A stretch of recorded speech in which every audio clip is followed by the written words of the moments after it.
You wake up after 8 full hours in bed, hit the snooze button 3 times, and still feel like you got hit by a freight train. Sound familiar? If you're getting what everyone calls a full night's sleep but still dragging yourself through the day like a zombie, you're not alone.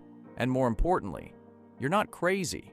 There's actually a scientific reason why your body is betraying you, and it has nothing to do with how many hours you spent unconscious. What I'm about to share with you will completely change how you think about sleep quality versus sleep quantity. Most people are fighting this battle completely wrong, attacking the symptom instead of the root cause. By the end of this video, you'll understand exactly why your 8 hours might actually be worse than someone else's 6 hours, and what you can do starting tonight to wake up feeling like a completely different person. Let me start with something that might shock you. The average person spends about 1/3 of their 8 hours in what scientists call junk sleep. That's nearly 3 hours of lying in bed where your body isn't actually recovering, repairing, or recharging. It's like trying to charge your phone with a broken cable that keeps disconnecting. You think it's working, but you wake up at 5% battery. The first culprit destroying your sleep quality is something called cortisol dysregulation, and chances are you've never even heard of it. Cortisol is your body's primary stress hormone, and it's supposed to follow a very specific pattern throughout the day. It should be lowest around midnight when you go to sleep and gradually rise in the early morning to help you wake up naturally. But here's what's happening to millions of people without them even realizing it. Your cortisol rhythm is completely backwards. Instead of dropping at night, it's spiking. Instead of rising gently in the morning, it's crashing. This happens because of chronic stress, irregular eating patterns, too much caffeine, or even something as simple as checking your phone before bed. When cortisol spikes at night, your nervous system stays in fight or flight mode. Your heart rate remains elevated, your body temperature stays higher than it should, and your brain never gets the signal that it's safe to enter deep sleep. Even worse, when cortisol crashes in the morning instead of rising naturally, you wake up feeling depleted before your day even begins. Your body is essentially starting from a deficit, trying to manufacture energy from nothing. This is why that first cup of coffee feels absolutely essential, and why you might need 2 or 3 cups just to feel human. But cortisol is just the beginning. The second major factor is something that's literally surrounding you right now as you watch this video. Blue light exposure, particularly in the evening hours, is systematically destroying your sleep architecture. Every screen in your house, your phone, your laptop, your television, your smartwatch, even your LED light bulbs are emitting blue light wavelengths that trick your brain into thinking it's still daytime. Your brain has a tiny gland called the pineal gland that produces melatonin, your natural sleep hormone. This gland is incredibly light sensitive, and it's supposed to start ramping up melatonin production as the sun goes down. But when you're scrolling through social media at 10 p.m. or binge watching Netflix until midnight, you're essentially telling your brain to stay awake and alert. The research on this is absolutely staggering. Just 2 hours of blue light exposure before bed can suppress melatonin production by up to 23%. That means even if you fall asleep at a reasonable time, your sleep is going to be fragmented and shallow. You'll spend more time in light sleep stages and less time in the deep, restorative phases where your body actually does its repair work. Here's something most people don't realize about melatonin suppression. It doesn't just affect that one night. It can throw off your circadian rhythm for days afterward, creating a cascading effect where each night's sleep gets progressively worse. You end up in this downward spiral where poor sleep leads to more stress leads to more cortisol dysregulation, and more cortisol problems lead to even worse sleep. The third factor is one that most people never connect to their sleep quality because it seems completely unrelated. Blood sugar instability is quietly sabotaging your nights and mornings in ways you probably never considered. When your blood sugar crashes during the night, your body releases stress hormones like adrenaline and cortisol to bring your glucose levels back up. This is a survival mechanism, but it's also a guaranteed way to fragment your sleep. This typically happens between 2 and 4 a.m., which is why so many people find themselves wide awake during these hours for no apparent reason. Your body is literally having an internal emergency, flooding your system with stimulating hormones. Even if you don't fully wake up, this process pulls you out of deep sleep and into lighter stages, leaving you feeling unrested. What causes these blood sugar crashes? Usually, it's what you ate for dinner or how long you went without eating before bed.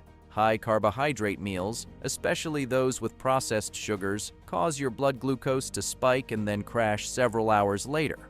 On the flip side, going to bed hungry can cause your blood sugar to drop too low, triggering the same stress response. The timing of your last meal is crucial here. Eating too close to bedtime forces your digestive system to work overtime when it should be winding down, but eating too early can leave you running on empty by morning. Most people get this balance completely wrong without even knowing it. Now here's where things get really interesting.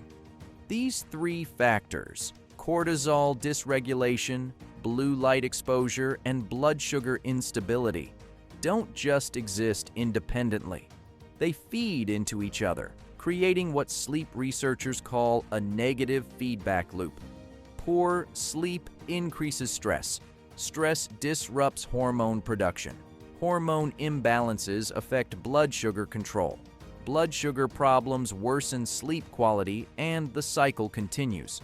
But there's a fourth factor that might be the most important of all, and it's one that millions of people have without ever getting diagnosed. Sleep apnea isn't just the loud snoring that keeps your partner awake. There's actually a much more common and subtle form called upper airway resistance syndrome that can destroy your sleep quality while flying completely under the radar. With this condition, your airway doesn't completely close like it does with traditional sleep apnea. Instead, it becomes restricted, forcing your respiratory muscles to work harder throughout the night.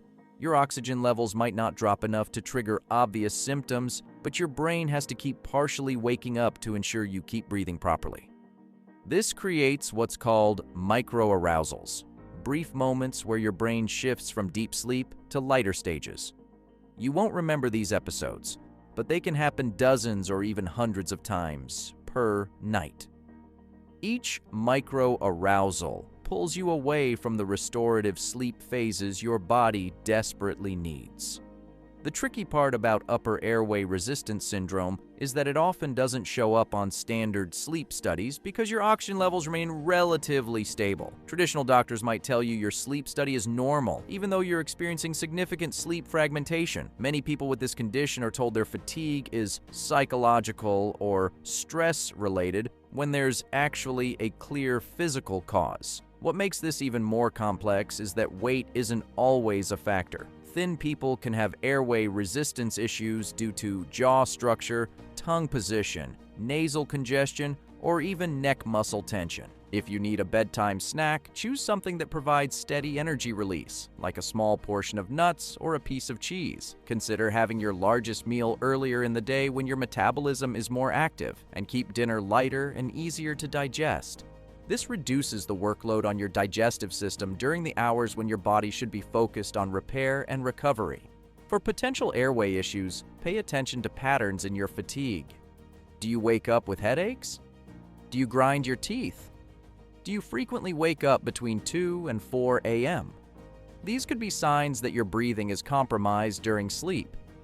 If you suspect airway resistance, consider seeing a sleep specialist who understands the subtleties of these conditions.